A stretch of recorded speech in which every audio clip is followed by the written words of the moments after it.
Hello, it's your boy Davidoff. Welcome back to Movie Monday. So first of all, I apologize for missing last week. I missed it for the first time in like 2 years. I was on a good streak, damn it, but in the end, the amount of videos I had to make caught up to me. So it is what it is. I've got to prioritize certain videos, and it's just that I prioritize this at least one day a week. I spare for this. But I literally forgot. Literally on Friday, I'm just like, yeah, I'm going to record it Saturday or Sunday. Saturday, I went out, because it was my birthday today, Wednesday the 9th. That's when I'm recording this. I was out on Saturday as a birthday treat. We went to different parts of England, went to travel around, came home late, had some videos to get done, so I was a bit busy. And I also, a few days before that, came back home from Belgium from F1. And then Sunday went to an Arsenal game, so that took out a lot of my day. Is at Wembley as well, so big day out. I live in London, to be fair, but I still got back pretty late, later than I expected to. And then, yeah, Monday, I realised, like, wait, I came home from the game, I worked on the vlog for the game, and some videos apart from that. Then I realised, wait a second, it's 2 AM, I'm going to bed, I've forgotten something. Oh, Movie Monday. Well, it's too late now, I'm going to bed. So, now here I am, days later. So yeah, my bad. It's just that I manage 4 channels, 5 if you include Twitch. It's not like, you know, it's not like I'm forced to do it. Like I do those 4 channels because I like doing it. I want to do it. But sometimes there's not enough time for everything. And this week it was Movie Monday that suffered. So it is what it is. My streaming on Twitch is already suffering, which leads to one of my channels suffering because one of my channels depends on the Twitch. It is what it is. I'm talking about my channels too much. You're here for Talladega Nights. I just thought I'd address, you know, I'd address what's going on. Anyway, we're watching a comedy movie today, a racing movie. There's not enough good racing movies in the world, but this one's quite popular. I saw the actual car that Will Ferrell drove in the film. I went to Los Angeles, so I toured Paramount, Sony, Warner Brothers, and Universal. This was at Sony Studios. They had the Breaking Bad Caravan, the Ghostbusters Ecto 1, and they had the Talladega Nights Will Ferrell car, which I hadn't seen, but I thought that was pretty cool. But I haven't seen the actual film. I've never seen it. So, yeah, it's been way too long. It stars Will Ferrell and John C. Reilly, already a great duo, you know, from Step Brothers. Sacha Baron Cohen, he's in this. Gary Cole, Michael Clark Duncan, that's just the names I can see on the page. So, yeah, it's a pretty damn good cast. The fastest man on 4 wheels. Ricky Bobby is one of the greatest drivers in NASCAR history. So that's Will Ferrell, I assume. A big, hairy American winning machine. Ricky has everything a dim-witted daredevil could want. A luxurious mansion, a smoking hot wife, and all the fast food he can eat. But Ricky's turbocharged lifestyle hits an unexpected speed bump when he's bested by flamboyant Euro idiot John Gerard. I'm assuming that's going to be Sacha Baron Cohen, but it could be John C. Reilly, I don't know. And reduced to a fear-ridden wreck. So I'm assuming this Will Ferrell plays a character who was the top of the world. He's the best driver ever. Someone comes in and beats him, and makes him look stupid, and he loses everything. That's what it sounds like. And I'm guessing, maybe based off that, I'm guessing he makes a comeback throughout the movie to show that he still got it. That's just a guess, but.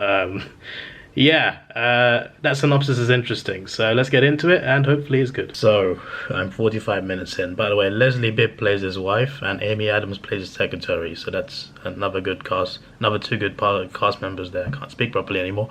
Yeah, this movie is very interesting.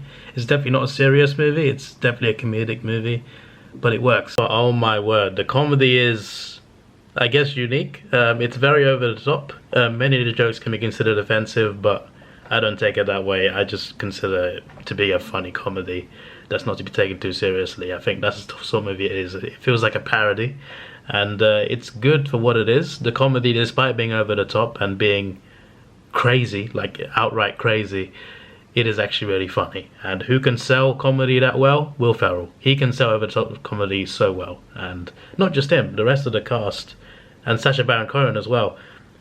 They do a good job. They pick the perfect cast members to pull this off, because the jokes and the film itself is so silly. You need a certain type of actor to be able to make it good and actually make it funny. And it is actually funny. Almost every joke is funny. And who can pull that off? Will Ferrell and his friends. His friends in this case being his co-stars, but obviously including his main co-star, who's also his fellow star in Step Brothers. But yeah, the comedy is crazy. Not just things that are said, but things that are done. I've just seen him stab himself because he thought he was paralyzed. Yeah, that's out of context. I can't explain every joke because I'd be sitting here all day. There's that many good jokes in this. It's a good time. And I'm only 45 minutes in. It's a 2-hour movie, so bring on the rest. So the movie's over now. I've seen a reference to Komodo dragons in Sri Lanka. I never thought I'd hear that mentioned in a Will Ferrell NASCAR movie. But anyway, yeah, as I said, it was a parody of everything, but I kind of like predicted what would happen. It's kind of a comeback story, sort of storyline, but in a comedic way. And it nails the finish, I think. The finish, it kind of fits the tone of the whole movie. This movie's so over the top with its comedy and so random, but it works. It somehow works, and overall it's a good formula. But they needed to pick the right cast, and they did that. That's the main thing. And I love the fact that they put the outtakes at the end, because I just know, like, I'm watching some of these scenes in the film and I'm just like, there is absolutely no way that these actors kept a straight face during a lot of these scenes. Because some of these scenes, some of the things that are said are so ridiculous that you just think, there's no way that was one take. Zero chance. So they put some outtakes at the end, like 2.5 minutes.